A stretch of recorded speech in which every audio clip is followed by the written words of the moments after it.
Kat luar lah. Baiklah, selamat malam tuan-tuan, puan-puan, Datuk Seri, Tan Sri. Kita buat kelas waktu malam ni bukan apa, sebab kegelapan sesuai dengan kerja tuan-tuan. Saya sengaja malapkan lampu supaya tak nampak dosa dekat dahi tuan-tuan semua. Hari ni kelas kita bukan cara mengamalkan rasuah lagi, tapi cara hidup dengan dosa tanpa rasa bersalah. Ini adalah model level bos-bos sesuai dengan tuan-tuan, puan-puan, datuk dan instansi semua yang datang malam ni. Semua bos kan. Okey, pertama, menormalisasikan kejahatan. Okey, dalam politik moden ni, rasuah bukan lagi perbuatan, ianya ekosistem. Kalau semua buat, lama-lama yang tak buat akan rasa bersalah bila tak buat. Kawan-kawan sekeliling akan mengejek. Tak ambil rasuah, apa barang? Dan bila tuan-tuan dapat kuasa, tuan-tuan bukan tanya apa rakyat perlukan. Tuan-tuan akan tanya, apa aku boleh ambil yang orang tak nampak? Dan biasanya orang memang tak nampak, kerana tuan-tuan pandai bina dinding tinggi-tinggi, bukan untuk keselamatan negara, tetapi keselamatan keberlangsungan keluarga tuan-tuan sendiri. Ya, yang kedua, keluarga adalah portfolio. Tuan-tuan, dalam dunia gelap macam ni, keluarga bukan tanggungjawab tuan-tuan. Keluarga adalah pelaburan. Ya, pelaburan. Anak jadi calon, adik jadi pengerusi GLC, sepupu duduk dekat syarikat pemasangan kereta kabel walaupun dia takut tinggi. Ipar dapat jawatan syarikat tenaga walaupun dia tak tahu nak bezakan watt dengan volt. Benda ni kita panggil ekonomi kekeluargaan gelap. Itu saya buat je, saya reka sendiri. Okey, kalau rakyat tanya, gunakan jawapan standard. Okey, dia memang layak dan kebetulan dia adik saya.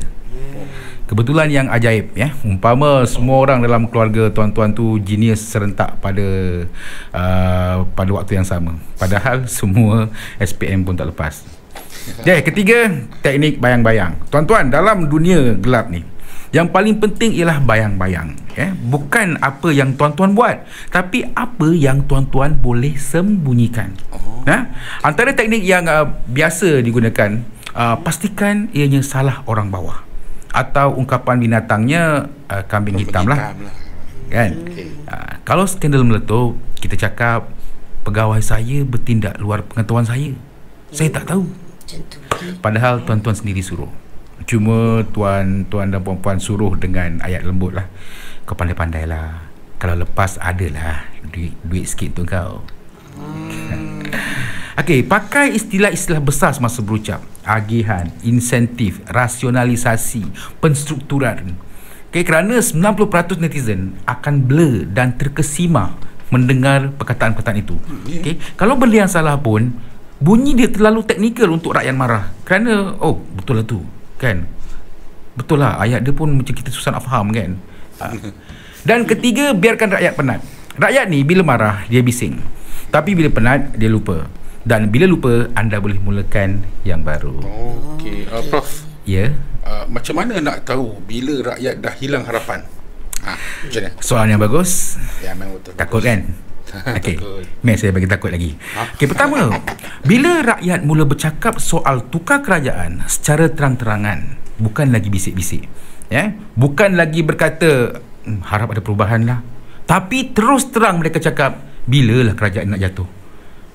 Bahasa rakyat jadi lebih direct, kurang diplomasi macam orang politik. Kedua, bila setiap tindakan kerajaan dilihat dari perspektif kegagalan, kerajaan buat baik pun diorang tengok usaha tu sebagai last minute, damage control, modal PRU.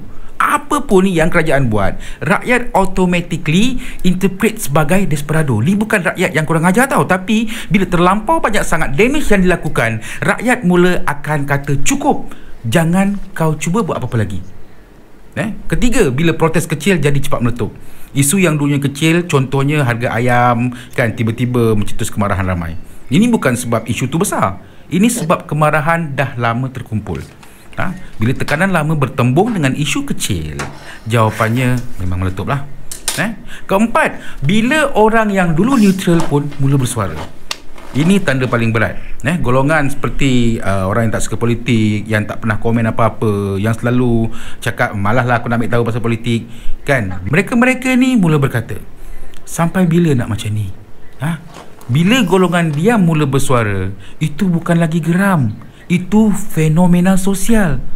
Kelima, bila naratif umum bertukar dari harap kerajaan nak buat sesuatu kepada kita kena tukar kerajaan ni, itu namanya peralihan emosi. Waktu tu bukan lagi perlukan tindakan, tapi perlukan penyingkiran. Naratif ni kalau dah jadi perbualan biasa rakyat, itu momentum paling besar, yang sangat besar. Keenam, bila lawak rakyat jadi lebih gelap daripada lawak dark web. Meme, satira, sindiran, semua dah pergi ke level tak ada masa dah nak berbudi bahasa. Sindiran rakyat berubah dari kelakar, sinis, pedas dan terus ke gelap. Apabila sindiran gelap, maknanya harapan rakyat dah hilang dan mereka inginkan perubahan. Ketujuh, bila orang mula cari alternatif untuk membantu mereka, mereka bukan sekadar mencari parti lawan. Mereka akan cari gerakan sivil, NGO, figura bebas, influencer politik, tokoh teknokrat. Semua ni akan menjadi alternatif mereka. Maksudnya rakyat dah berhenti menganggap kerajaan sebagai pusat penyelesaian. Itu tanda kerajaan dah hilang legitimasi sosial. Bukan sekadar rating je rendah ni, tapi dah tak legit lagi di mata rakyat. Faham ya, Datuk? Faham. Okey, baik, kita sambung yang tadi. Yang kelima, tuan-tuan, pemimpin yang benar-benar jahat bukan yang ambil duit. Yang ambil duit rakyat, duit rasuah ni memang dah jahat lah. Tapi yang paling jahat ialah pemimpin yang sedar dia salah, tapi dia rasa dia layak. Ya, aku ambil, tapi aku dah buat banyak benda baik untuk rakyat. Itulah bentuk rasuah paling gelap. Bila seseorang mula fikir dia lebih besar daripada undang-undang. Okey, yang keenam, dunia gelap ni sebenarnya tidak kekal, tuan-tuan dan puan-puan. Okey, tuan-tuan boleh kawal tender. Tuan-tuan boleh kawal projek. Boleh kawal jawatan. Boleh kawal polis. Boleh kawal media. Tapi ada satu benda tuan-tuan tak boleh nak kawal. Masa. Seiringnya masa bergerak, fakta akan keluar, skandal akan pecah, rahsia tuan-tuan akan bocor, dan rakyat yang dulu takut suatu hari akan rasa, apalah silah adat ni akan buat lagi lepas ni. Seramnya. Dan bila rakyat dah tak takut, itu saat-saat tuan-tuan dan puan-puan mula takut. Okey, baiklah tuan-tuan, hadir kelas saya malam ni untuk belajar cara bertahan selepas mengambil rasuah. Tapi ingat dalam sejarah dunia, tiada kerajaan jatuh sebab rakyat dia miskin. Tak ada. Semua kerajaan jatuh sebab pemimpin dia tamak, pemimpin dia bergaduh. Kalau tuan-tuan terus bina dinasti keluarga atas tulang belakang rakyat, suatu hari tuan-tuan akan sedar, bukan rakyat yang hidup dalam kegelapan, tapi tuan-tuan yang menyalakan lilin pertama, dan bila api lilin itu marak, tiada siapa boleh padamkan. Takut kan? Tu kenapa dia nangis tu? Tan Sri, kenapa Tan Sri? Saya nak serah diri sekarang. Oh, Alhamdulillah, selamat kembali ke cahaya. Okey, siapa-siapa lagi nak ke balai polis, boleh ikut kereta saya. Ada? Datin? Ya. Mana Datuk Sri? Dia lari kat pintu belakang. Lari ke? Panggillah dia, pergi. Sekejap. Habis. Hey, stop scrolling.